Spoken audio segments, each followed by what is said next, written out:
Heavenly album covers. I was talking slow so that the animation would last all the way through my talking. Here we are at Heavenly album covers.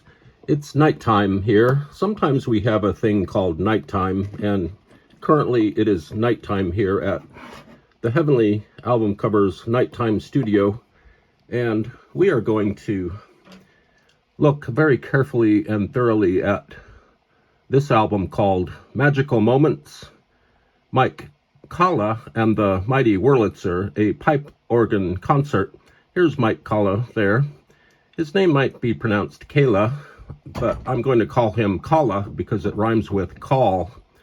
And over the past 3 weeks, every weekend, my wife and I have been watching old school disaster movies.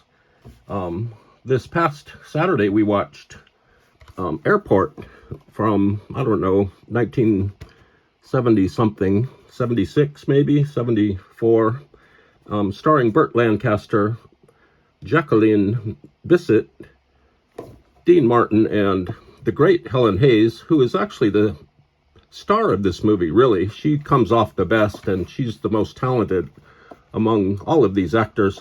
Dean Martin is great also, and Burt Lancaster is good, but he's underused in the role. We also watched a movie called Earthquake about 3 weeks ago, starring Charlton Heston, as I move the light over, Ava Gardner, who I know nothing about. I think she was married to Frank Sinatra. Walter Matthau, who plays a drunk guy in a bar, and that's what he does. He just drinks and kind of acts strangely throughout the movie, and then he kind of disappears. Victoria Principal, who I think was in Dallas, and Lauren Green from Bonanza. Earthquake is great. The effects are great. The lead up to the big earthquake is pretty quick, but it's pretty dramatic. There's some skyscraper rescues that go on, and Charlton Heston is still slightly behind and after his prime. Before that, we watched the Poseidon Adventure starring Gene Hackman, Roddy McDowall, who got killed off pretty early in the film, Ernest Borgnine, and Stella Stevens, who have some kind of really strange relationship going on, and they argue all the time. Gene Hackman is a hero. If there ever was a hero, it's Gene Hackman in the Poseidon Adventure. You should watch. Anybody should watch Poseidon Adventure just for Gene Hackman. He's very inspiring, and he's a badass. And of course, we just watched Airport a couple of nights ago, and Helen Hayes is in it, and Helen Hayes is just massively talented, really wonderful in the role. She plays a kind of a con artist, or very much so a con artist, and she's great. So maybe before we examine this album cover, we should play some of the music which is on this album, Magical Moments, Mike CALA and the Mighty Wurlitzer, a pipe organ concert. Let's sample a little bit of the album itself. Here we go.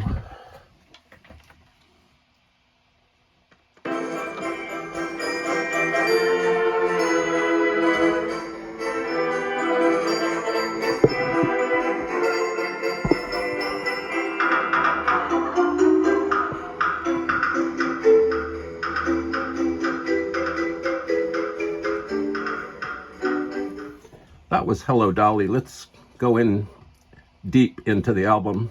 First side.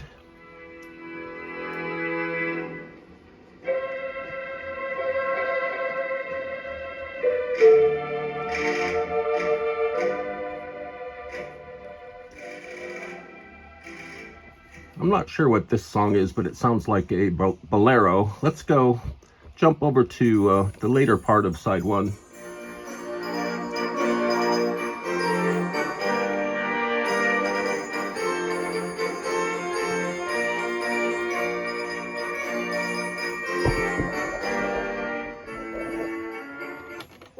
So that's just a perfect sampling of some of the music on Mike CALA's album, Magical Moments.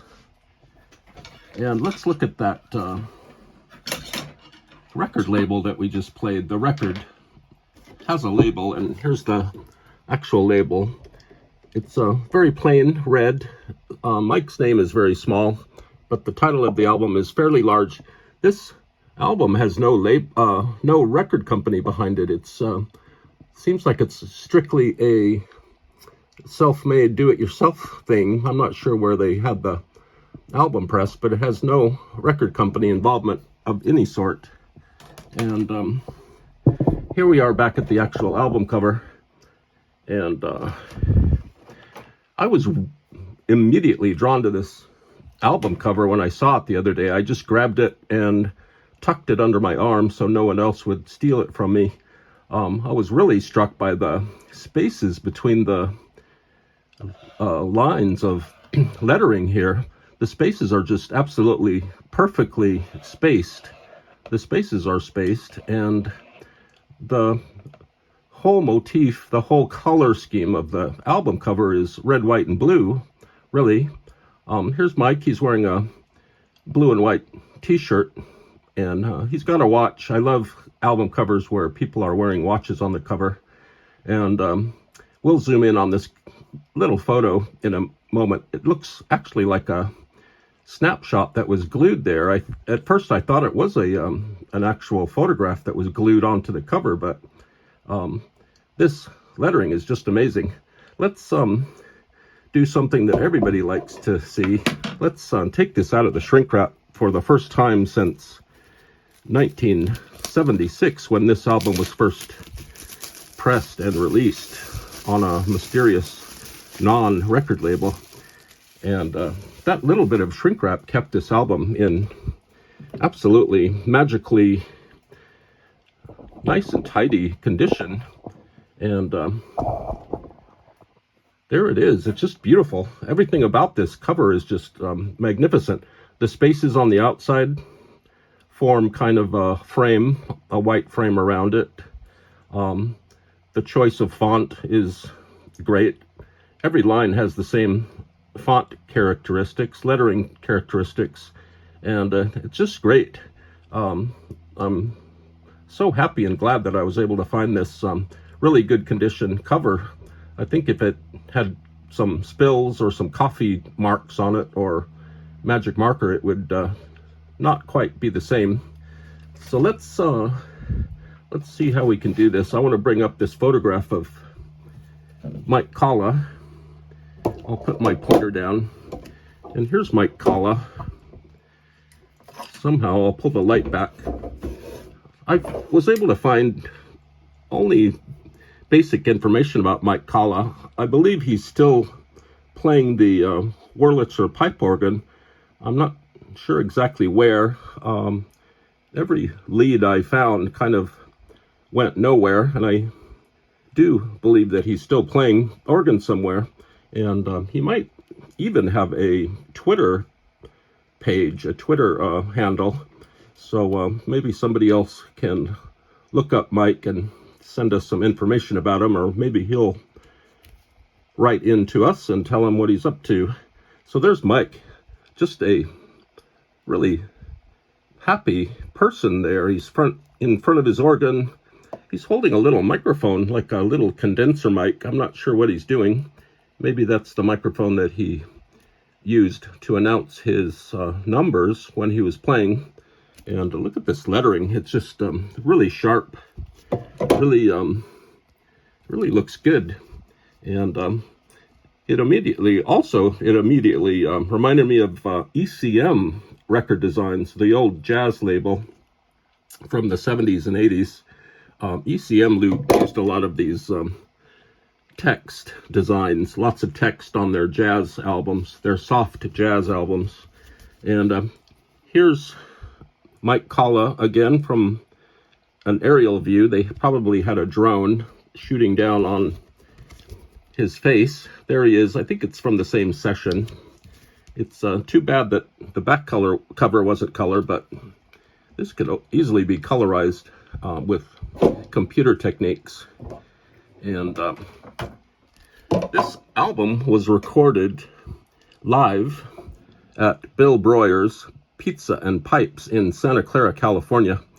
I assume that that pizza shop is not there anymore. This was recorded on Sunday, May 16th, 1976. And right here, Mike CALA gives Bill Breuer a thank you.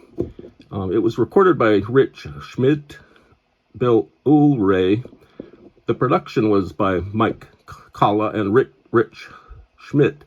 The jacket design was by Mike CALA and Ann Wainwright. And Mike does all sorts of standards,